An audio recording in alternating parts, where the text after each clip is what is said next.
ಬಳಕೆಯಿಂದ ಮಾತ್ರ ಆಲೋಚನೆಗಳನ್ನು ಅನ್ವೇಷಣೆಗಾಗಿ ಪರಿವರ್ತಿಸಬಹುದು. ಪ್ರೊಫೆಸರ್ ಕರಿಗೊಳ್ಳಿ ದಿನಾಂಕ 11/5/2026ರಂದು ಶ್ರೀರಾಮನಗರದ ಚಿಲುಕೂರಿ ನಾಗೇಶ್ವರ ರಾವ್ ಸರ್ಕಾರಿ ಪ್ರಥಮ ದರ್ಜೆ ಕಾಲೇಜಿನಲ್ಲಿ ರಾಷ್ಟ್ರೀಯ ತಂತ್ರಜ್ಞಾನ ದಿನಾಚರಣೆ ಆಚರಿಸಲಾಯಿತು. ಈ ದಿನಾಚರಣೆ ಅಂಗವಾಗಿ ಶ್ರೀರಾಮನಗರದ ಚಿಲುಕೂರಿ ನಾಗೇಶ್ವರ ರಾವ್ ಸರ್ಕಾರಿ ಪ್ರಥಮ ದರ್ಜೆ ಕಾಲೇಜು ಹಾಗೂ ಕರ್ನಾಟಕ ವಿಜ್ಞಾನ ಮತ್ತು ತಂತ್ರಜ್ಞಾನ ಇಲಾಖೆಯ ಸಹಯೋಗದಲ್ಲಿ ಶಾಲೆ ಅಂಗಳದಲ್ಲಿಯೇ ತಾರಾಲಯ ಆಕಾಶದ ತಾರೆಗಳನ್ನು ಗ್ರಾಮೀಣ ವಿದ್ಯಾರ್ಥಿಗಳಿಗೆ ಪರಿಚಯಿಸಲು ಸಂಚಾರಿ ತಾರಾಲಯದ ಮೂಲಕ ತಾರಾಲಯ ವೀಕ್ಷಣೆ ಕಾರ್ಯಕ್ರಮ ಏರ್ಪಡಿಸಲಾಗಿತ್ತು. ವಿದ್ಯಾರ್ಥಿಗಳು ತಂಡಗಳನ್ನಾಗಿ ರಚಿಸಿ ತಾರಾಲಯ ವೀಕ್ಷಣೆಗೆ ಅವಕಾಶ ಕಲ್ಪಿಸಲಾಗಿತ್ತು. ವಿದ್ಯಾರ್ಥಿಗಳು ತುಂಬಾ ಉತ್ಸುಕತೆಯಿಂದ ತಾರಾಲಯ ಕಾರ್ಯಕ್ರಮವನ್ನು ವೀಕ್ಷಣೆ ಮಾಡಿದರು. ಕಾರ್ಯಕ್ರಮದ ಅಧ್ಯಕ್ಷತೆಯನ್ನು ವಹಿಸಿ ಮಾತನಾಡಿದ ಪ್ರೊಫೆಸರ್ ಕರಿಗೊಳ್ಳಿ ಅವರು ಮಾತನಾಡಿ, ಜಗತ್ತಿನಲ್ಲಿ ವೈಜ್ಞಾನಿಕ ಚಿಂತನೆ ಹೆಚ್ಚಿಸುತ್ತಿರುವ ಈ ಕಾಲಘಟ್ಟದಲ್ಲಿ ಮೂಲ ವಿಜ್ಞಾನದಲ್ಲಿ ಹೆಚ್ಚು ಆಸಕ್ತಿ ತೋರುತ್ತಾ ತಂತ್ರಜ್ಞಾನ ಬಳಸಿಕೊಳ್ಳಬೇಕು ಹಾಗೂ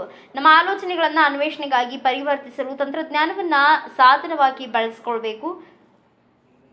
ಕಾರ್ಯಕ್ರಮದಲ್ಲಿ IQAC ಸಹ ಸಂಚಾಲಕರಾದ ಡಾಕ್ಟರ್ ವಿರೂಪಾಕ್ಷಪ್ಪ ಕೆ ಅವರು ಮಾತನಾಡಿದರು. ಈ ಸಂದರ್ಭದಲ್ಲಿ